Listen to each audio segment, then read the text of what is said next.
La revue de presse d'Europe 1, Olivier Delagarde. On commence ce matin avec la guerre encore dans la bande de Gaza. Et peut-être un jour, dans 10, 20 ou 30 ans, les livres d'histoire se souviendront de cette guerre comme celle où les combats se sont aussi déroulés dans les hôpitaux, dans ces derniers sanctuaires laïques auxquels normalement on ne touche pas.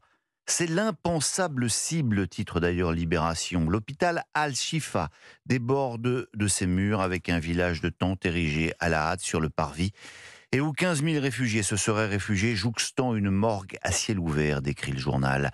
Encerclé par Tsahal, le plus grand hôpital de l'enclave palestinienne est devenu un but de guerre et un symbole ambivalent, ultime refuge des Gazaouis qui est aussi accusé de servir de base au Hamas.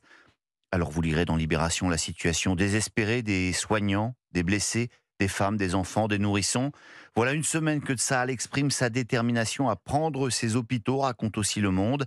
Elle diffuse le détail des installations militaires que le Hamas aurait sous l'hôpital, qu'elle considère comme le nœud de commandement central du réseau des tunnels. Elle estime que certains de ses otages y sont détenus.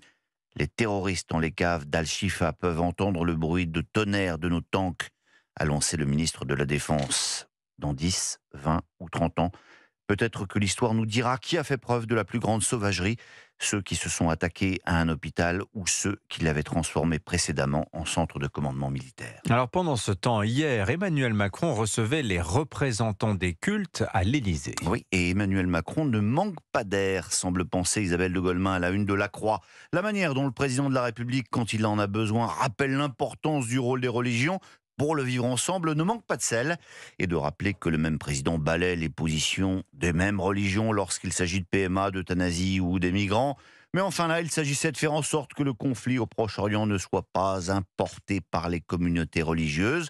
Sauf que, la rencontre de l'Élysée s'était extrêmement mal passée. C'est ce que révèle le Figaro ce matin.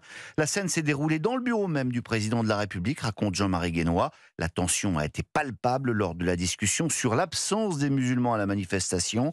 Une rupture officielle a même été annoncée dans la foulée par les autorités juives. Elles ont claqué la porte d'une importante commission de projet avec la Grande Mosquée de Paris. On change complètement de sujet, Olivier Delagarde, avec le niveau des élèves de 4e. Un niveau inquiétant qui stagne et même qui régresse. C'est ce qu'affirme le ministre de l'Éducation nationale en personne aux Parisiens. Gabriel Attal.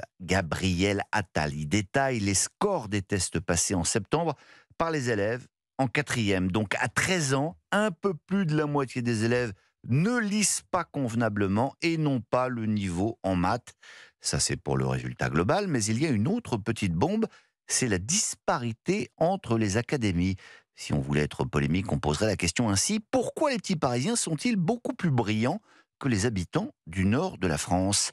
Parce que dans ce classement, Paris arrive effectivement très, très largement en tête, en queue de peloton métropolitain, les académies de Lille et d'Amiens. Alors sinon, toujours à Paris, la polémique autour du voyage d'Anne Hidalgo à Tahiti ne faiblit pas. Non, témoin ce long papier de 3 pages dans Libération, journal qui n'est pas d'habitude particulièrement hostile à la maire de Paris. Charlotte Chaffanjon y détaille les vraies questions embarrassantes que pose ce voyage et la réponse moyennement convaincante que lui a envoyée par écrit Anne Hidalgo.